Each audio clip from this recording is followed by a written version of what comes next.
Hello and Hag Sameach. Happy Hanukkah, baby! If you've been following this channel for a while, then you might remember that last year, I celebrated this 8-night festival by designing 8 Pokemon variants that were inspired by Jewish cultures. A full year has gone by, and now that it's Hanukkah again, it's time to create another 8. Just one issue. It's not Hanukkah anymore. During the holiday, my computer was very broken, and so I couldn't actually get any work on this video done. I didn't want the holiday to pass by without commemoration, so today's video is limited by what I can record, edit, and create using just a loaner laptop, which is why my audio sounds different than it usually does. Let's get right into things, starting with Sewaddle. The original Sewaddle line is themed around clothing construction, using leaves that they've chewed into shape as fabric and the silk from their string shot ability as thread. I could have gone the route of redesigning this line's outfits to resemble Jewish ones, but instead I chose to redesign them around a whole new crafting medium: paper cuts. No, not those disproportionately painful nicks you get on your fingers from turning a page too fast. I'm talking about the practice of turning paper into art by snipping it into cool shapes. Ever made a paper snowflake? Congratulations! You've done paper cutting! This art form has been practiced by Jews since at least the 1340s and appears primarily in North African, Eastern and Central European, and Southwest Asian Jewish communities. We use it to create all sorts of items, from wedding contracts to calendars to protective amulets, but the Diacinthian Sewaddle line will be the first folks I've ever heard of using it for clothing. Seeing as Sewaddle's still just a beginner, I designed its clothes to be made of very simple shapes with no embellishments. Its antennae have turned pointy and moved closer together to resemble scissors, which its muzzle is now also supposed to emulate. Since this line's clothes are no longer made of leaves, it doesn't make sense for them to keep their grass typing. I replaced it with the fairy type instead, as that typing is often associated with cuteness and fragility. Trust me when I say, paper cuts are fragile. To signal this new typing, I gave Sewaddle prominent eyelashes and a pink color scheme. But you might be wondering why the paper it's dressed in is beige. That's due to this line's second source of inspiration: bookworms. That's right, this term isn't just for folks with a Storygraph account. There are actual bugs out there that like to eat books. As I mentioned last Hanukkah during my Golem redesign, books are deeply valued in Jewish cultures, and having a large collection of them is considered a sign of prestige. However, having all those books back before modern pest control meant we often had to deal with bookworms. As a result, many old Jewish books that have been passed down through families or into archives have papers that are beige with age and peppered with bug bites. Usually, it's not actually the paper that these bugs find tasty, but rather the glue that binds them. Diacinthian Sewaddle would have similar tastes. Sewaddle, the sewing Pokemon. While many see Sewaddle as a pest due to its habit of chewing up books, its destructive tendencies can be deterred if fed a starchy diet and given recycled paper to repurpose. Sewaddle evolves into Swadloon, whose design now includes more advanced techniques, such as the paper folded around its face, the circles punched into the hem of its cloak, and the ribbons it's made out of thin strips of paper. Swadloon pick up these practices by observing how humans and Leavanny do their paper cuts. I imagine this line switched to making clothes out of paper instead of leaves because they live in biomes where the latter simply isn't an option, such as taigas where the trees grow needles instead of leaves, or deserts where there are barely any leaves at all. This has made Swadloon and the other members of its line reliant upon human settlements, where they have a symbiotic relationship with the people there by repurposing said people's paper waste. Swadloon, the leaf-wrapped Pokemon. Swadloon's saliva helps to transform the plant fibers they chew into a pulp that humans can use to make paper. Last of this line is Leavanny, whose paper cutting techniques have evolved with it. You can now see an intense amount of detail in the collar it's created, along with layering in the legs of its pants. Its antennae have transformed into scissors, and while the blades on its arms look huge, they get dull quickly if not sharpened. This allows Leavanny to still be physically affectionate with other Pokemon without worrying about hurting them. Before a battle, Leavanny will sharpen its entire arm to use as a blade, but those who want to focus on creative crafts prefer to only sharpen the tip, which they use to engrave and cut fine details into their art. Due to the prominence of blades in this design, I think Diacinthian Leavanny has earned itself the steel typing. Leavanny, the nurturing Pokemon. Every Leavanny develops a signature that they cut onto surfaces to mark their territory. If your Leavanny cuts their symbol into your clothes, that's their way of marking you as a member of their family. Next up, we got another bug type, Skorupi. As its name suggests, this Pokemon is based on a scorpion. Judaism's sacred texts are filled with sayings that pair scorpions with snakes as representatives of all dangerous creatures. According to our sacred texts, the venom of a snake burns its target, while that of a scorpion's gives them chills. I'm not sure how scientifically accurate this is, but I'm not willing to test it myself. Despite their desert habitats, in Judaism, scorpions symbolize water and cold temperatures.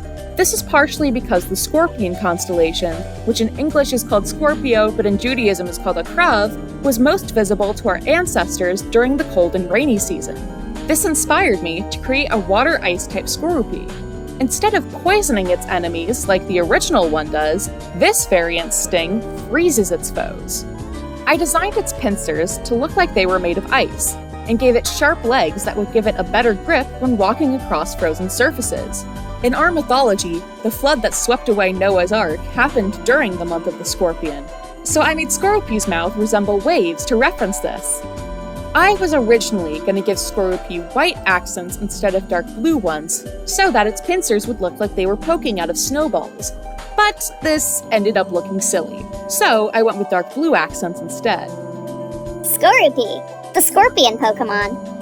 Skorupi hide in reeds along riverbanks, stinging unsuspecting Pokemon who come there to drink.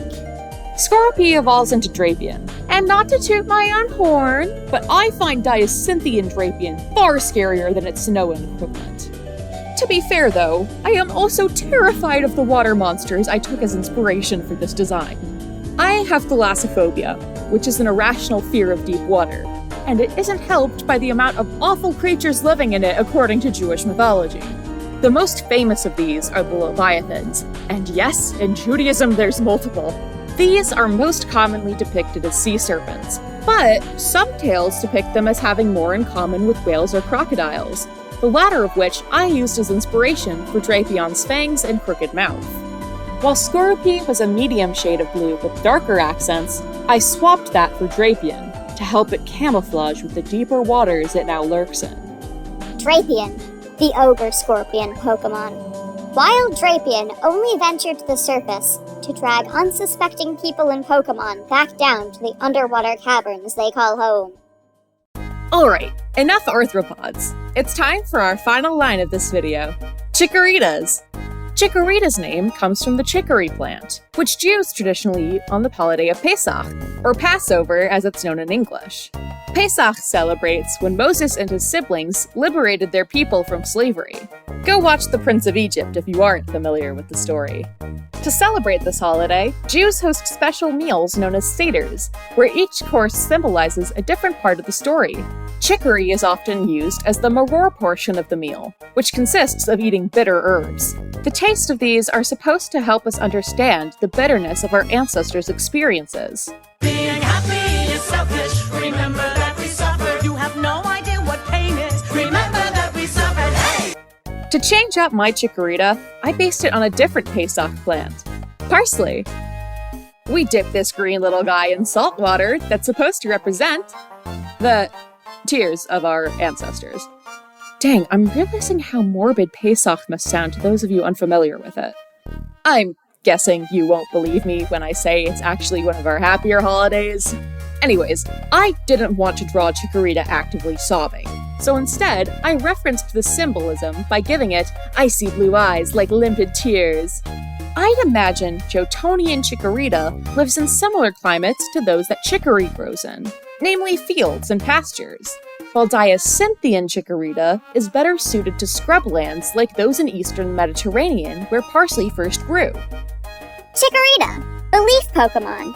Chikorita can use the leaf on its head to sense vapor, which it uses to find water sources during times of drought.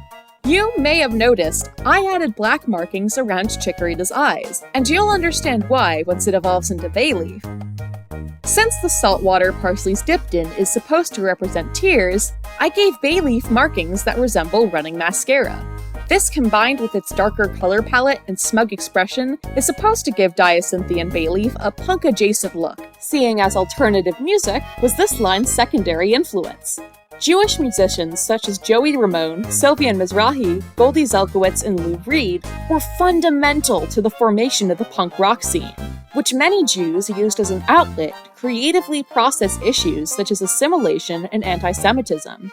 The Pokemon franchise often links punk imagery to the dark type, which feels deserved for Diacynthia and Bayleef, considering the symbols of suffering, tears, and pain that it's based on. Bayleef, the leaf Pokemon. The herbs around Bayleef's neck release an irritating toxin that cause others to tear up when it gets into their eyes. Our final Pokemon for this video is Meganium, whose tear markings now run all the way down to its jaw. These look more like something from hard rock than punk, but hey, who's to say Meganium's music taste can't evolve with it? Chikorita, with its eyeliner and choker, was a baby emo. Bayleef was a teenage punk, and now that Meganium's all grown up with a mortgage and back pain, it only makes sense that it would be into the same type of rock that your dad is. Meganium's markings are partially inspired by the band Kiss's face paint, and half of their members are Jewish. While Meganium's long neck points to sauropods as an inspiration, I borrowed the spikes on its tail, another reference to hard rock fashion, from Stegosauruses. Speaking of dinosaurs, did you know that one actually appears in the Pesach narrative? No, not that one. There's a portion in the Torah where Moses' brother Aaron turns his staff into a creature called a Tanin. While the term Tanin is used in modern Hebrew for crocodiles and alligators, it originally referred to a group of mythical and monstrous reptiles that some believe were inspired by dinosaurs, or at least their fossils. Meganium, the herb Pokemon. Many human singers have injured their vocal cords trying to emulate its scream-like roar. So there we go. 8 nights gone by, and a Pokemon for each of them. Thank you for bearing with me despite the technical difficulties, and I hope everyone has a spectacular new year. Bye-bye!